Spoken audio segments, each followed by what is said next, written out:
প্রতিদিন কি আপনার ঘর বা অফিস ঝাড়ু দিতে দিতে ক্লান্ত হয়ে গেছে? চাচ্ছেন নতুন কোনো সমাধান? তাই আমরা নিয়ে এসেছি আপনার জন্য একটি ক্লিন সুইপিং রোবট, যা হবে আপনার ঘর বা অফিসের ফ্লোর ক্লিনের নতুন সমাধান। এই সুইপিং রোবটটি আপনার বাসা বাড়ি বা অফিসের শুকনো ময়লাগুলো ভ্যাকুমের মাধ্যমে ক্লিন করে দিবে। এই রোবটটিতে ভ্যাকুমের সাথে দুটি ব্রাশ সেট করা আছে, যা আপনার ফ্লোরে ছোট ছোট বালুকণাও তুলে নিতে সক্ষম। রোবটটিতে অটোমেশন সেন্সর থাকায় কোথাও আটকে যাওয়ার সুযোগ নেই, চলবে সারা ঘর জুড়ে। বাসা বা অফিসের এনভায়রনমেন্ট ঠিক রাখার জন্য এই রোবটটি সাইলেন্ট মোডে কাজ করে থাকে, যা বাসা বা অফিসের শব্দ দূষণ করবে না।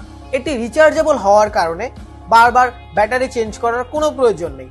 রোবটটিকে চার্জ করার জন্য সাথে একটি ইউএসবি চার্জিং কেবল পেয়ে যাবে। এই রোবটটি ইম্পোর্টেড ও উন্নত মানের হওয়ার ফলে প্লাস্টিক বডি হওয়া সত্ত্বেও ভেঙে যাওয়া বা নষ্ট হয়ে যাওয়ার কোনো ভয় নেই। পরিশেষে প্রাইসের কথা বলতে গেলে এটার প্রাইস থাকছে একদম হাতের নাগালে। তাই স্মার্ট দুনিয়ায় স্মার্ট সমাধান নিতে এখনই অর্ডার করুন। বাসায় থাকা ম্যানুয়াল ঝাড়ু থেকে মুক্তি পান।